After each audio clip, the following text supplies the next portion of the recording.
आपके साथ मैं सृष्टि। बुलेटिन की शुरुआत बड़ी खबर के साथ करते हैं। पीएम मोदी मार्को रूबियो की बैठक खत्म हो गई है। जी हां, अमेरिकी विदेश मंत्री रूबियो से मिले पीएम मोदी। भारत यूएस सहयोग मजबूत करने पर जोर दिया गया है इन दोनों नेताओं की तरफ से। तफ्तीश आपको बताया, सुरक्षा, व्यापार, तकनीक को लेकर बातचीत हुई है दोनों नेताओं के बीच और पीएम को व्हाइट हाउस आने का न्योता मार्को रूबियो ने दिया है।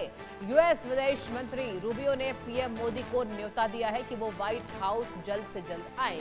यानी कि साफ तौर पर दोनों नेताओं की जो बैठक है वो खत्म हो गई है। कई अहम मुद्दों पर जैसे सुरक्षा है, व्यापार है, टेक्निक्स है, इन तीनों मुद्दों पर अहम विशेष चर्चा हुई है। इवन जो है वो पीएम को व्हाइट हाउस बुलाया है विदेश मंत्री मार्को रूबियो ने, अमेरिका के विदेश मंत्री रूबियो ने। और आपको बता दें, जिस तरीके से दोनों पक्षों में ये जो बातचीत हुई है ये मजबूत संदेश है। और एक बार फिर से क्या भारत और अमेरिका के रिश्ते मजबूत होते नजर आए, क्योंकि जिस तरीके से बीते दिन राष्ट्रपति डोनाल्ड ट्रंप ने कई ऐसे बयान दिए थे, उसके बाद मार्को रूबियो का भारत आना, पीएम मोदी से ये सुखद मुलाकात करना और कई ऐसे व्यापार मुद्दों पर, समझौतों पर और सुरक्षा, व्यापार, तकनीक पर बातचीत होना, ये नया मोड़ लेकर जा रहा है और दोनों देशों के बीच ये अंतर्राष्ट्रीय व्यापार को और मजबूती देने वाला है। पीएम को व्हाइट हाउस आने का भी निमंत्रण मार्को रूबियो ने दिया है और इनकी जो बैठक है, दर्शकों आपको अपडेट मैं दे दूं कि वो खत्म हो गई है।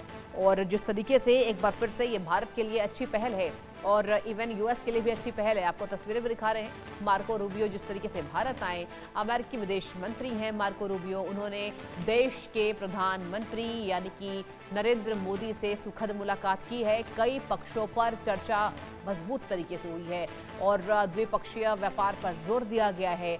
सुरक्षा हो, व्यापार हो, टेक्निक्स हो, उसको लेकर दोनों बड़े नेताओं में बातचीत हुई है।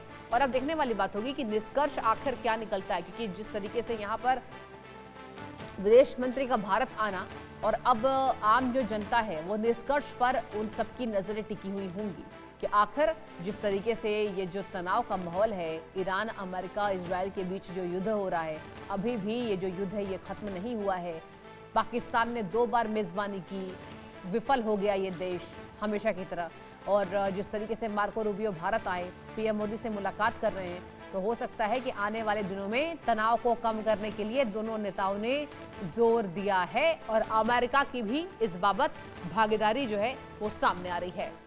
तो भारत में रूबियो ये कड़ा संदेश है उन तमाम देशों को जो भारत की तरफ तिरछी नजरों से दिख रहे हैं। और सबसे बड़ा नाम तो पाकिस्तान का ही कह लीजिए, चाइना का कह लीजिए। ईरान से तनाव के बीच में मार्को रूबियो का भारत आना ये बड़ा संदेश है।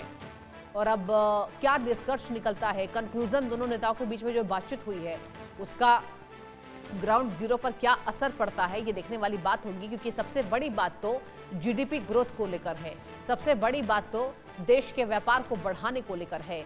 और जिस तरीके से जो आर्थिक मंदी आने वाली है, जो तनाव बढ़ते जा रहे हैं, चलिए पूरी जानकारी लेते हैं। संजय शर्मा मेरे साथ जुड़ चुके हैं। संजय, देखिए आपसे जानना चाहूंगी, दोनों बड़े नेताओं के बीच में ये जो बातचीत है ये क्या हम समझे, किस ओर ये इशारा कर रही? देखिए, सेक्रेटरी ऑफ स्टेट हैं मार्को रूबियो भारत आए थे, प्रधानमंत्री नरेंद्र मोदी से उनकी मुलाकात हो चुकी है। भारत में रहेंगे, कोलकाता के साथ कई शहरों में भी जाने वाले हैं और भारत के कई सारे डेलीगेशन से भी मिलने वाले हैं। प्रधानमंत्री नरेंद्र मोदी से अभी भी थोड़ी देर पहले उनकी मुलाकात हुई है और इस मुलाकात पर दोनों की बॉडी केमिस्ट्री का आप पढ़ सकते हैं कि किस तरीके की मुलाकात हुई है दोनों नेताओं के बीच में। और ये बताया जा रहा है कि दोनों के बीच में मुलाकात काफी अच्छी रही है और साथ ही साथ अमेरिकी राष्ट्रपति डोनाल्ड ट्रंप को भारत आने का निमंत्रण भी स्वीकार करने की बात कही है खुद मार्को रूबियो ने प्रधानमंत्री नरेंद्र मोदी से। तो अमेरिकी राष्ट्रपति डोनाल्ड ट्रंप भी अब भारत कभी भी आ सकते हैं आने वाले दिनों में, कभी भी हम अमेरिकी राष्ट्रपति डोनाल्ड ट्रंप को भारत में आता हुआ देखेंगे। साथ ही साथ दोनों देशों के बीच में ग्लोबल पार्टनरशिप और मजबूत करने की बात कही गई है। सिक्योरिटी, नेशनल सिक्योरिटी और ग्लोबल सिक्योरिटी पर काम करने की बात कही गई है। और साथ ही साथ कई सारी जो सप्लाई चेन जो खराब हुई है, जो हार्मुज रूट बंद होने के बाद में कई सारी चीजें, व्यापार बाधाएं आई हैं, उसके कारण तेल की, गैस की कई सारी आपूर्ति प्रभावित हुई है। उन सब के लिए अमेरिका खुल करके मदद करना चाहता है।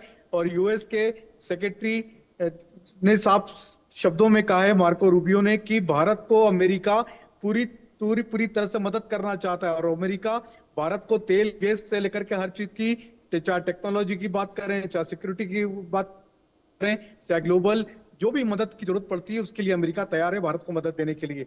तो भारत और अमेरिका के बीच पर रिश्ते फिर से एक बार बेहतर होने जा रहे हैं। साथ ही साथ अमेरिकी राष्ट्रपति डोनाल्ड ट्रंप का आने वाले दिनों में कभी भी भारत आने का दौरा बन सकता है। सर मैं आपसे ये भी जानना चाहूंगी, देखिए तमाम यहाँ पर तनाव का जो माहौल हम देख रहे हैं, आम जनता भी अब लाचार हो रही है क्योंकि पीएम की तरफ से ये बातें कह देना कि अगर ऐसी स्थिति रहे सर तो आने वाले समय में सभी कुछ खत्म हो जाएगा, और इसी बीच मार्को रूबियो का भारत आना और व्यापार पर टेक्निक्स पर बातचीत होना, ये सर बहुत बड़ी बात है। क्या लगता है आने वाले कितने महीनों में स्थितियां सर सुधर सकती हैं?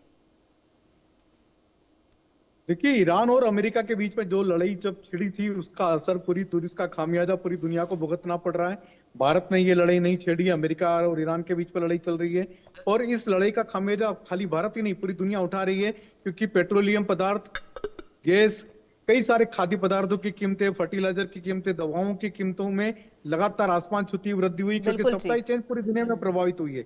तो भारत भी उसके लिए काफी कुछ हद तक उसका जिम्मेदार रहा है। और भारत की तरफ से प्रधानमंत्री नरेंद्र मोदी ने भी कहा है कि अब लोगों को पेट्रोल डीजल का उपयोग सोच समझ के करना होगा, फॉरेन करेंसी भारत को बचानी होगी, ईंधन बचाना होगा भारत को, और ऐसी चीजों में कम खरीदें भारत के लोग, सोना गोल्ड जैसी चीजें जिसमें कि भारत की फॉरेन करेंसी बाहर जाती है, विदेशों में जाती है। लेकिन हमको अभी थोड़ी देर पहले हमारी जब केंद्रीय मंत्री पीयूष गोयल से बात हुई थी, जो देश के वाणिज्य मंत्री, जिनका कहना है कि 90 लाख बिलियन डॉलर भारत में आए पिछले 3 महीनों में। तो ये जो पिछले 3 महीने की जो रिपोर्ट है वो भारत के लिए काफी अच्छा संकेत दिखाई दे रहा है, यानी पूरी दुनिया में भारत के लिए एक तरह से संभावना बेहतर प्रतीत दिखाई दे रही है भारत में निवेश की, इन्वेस्टमेंट की।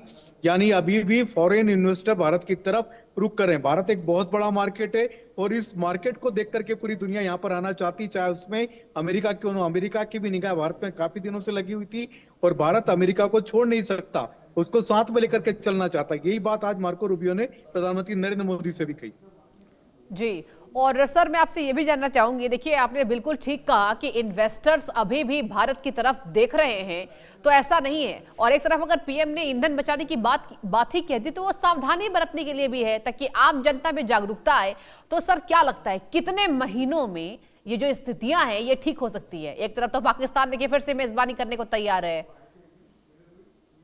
देखिए, भारत इस युद्ध का प्लेयर नहीं है। अमेरिका और ईरान के बीच में लड़ाई चल रही है और इसमें भारत कहीं भी पिक्चर में नहीं है। लेकिन हाँ, भारत जो सप्लाई चेन जो प्रभावित हुई है उसके लिए भारत को काफी नुकसान उठाना पड़ रहा है, क्योंकि भारत का ऑयल इंपोर्ट और गैस इंपोर्ट बहुत बड़ी संख्या में, और हम लोगों को भारत को बाहर से मंगाना पड़ती है चीजें, फर्टिलाइजर भारत को बाहर से बुलानी पड़ती है। तो ये सारी की सारी सप्लाई चेन प्रभावित हुई है, जिसके लिए भारत को नुकसान उठाना पड़ रहा है। इसके अलावा भारत के जो एक्सपोर्ट आइटम थे, जो एग्रीकल्चर प्रोडक्ट थे, एग्रीकल्चर की जितनी भी चीजें थी, वो भारत जो बाहर एक्सपोर्ट करता था, वो सप्लाई चेन गड़बड़ होने के कारण भारत के कई सारे शिप और अटके आप हुए। नजर सर प्लीज बना के रखिएगा। बहुत शुक्रिया, आपने तमाम जानकारी दर्शकों तक साझा की है।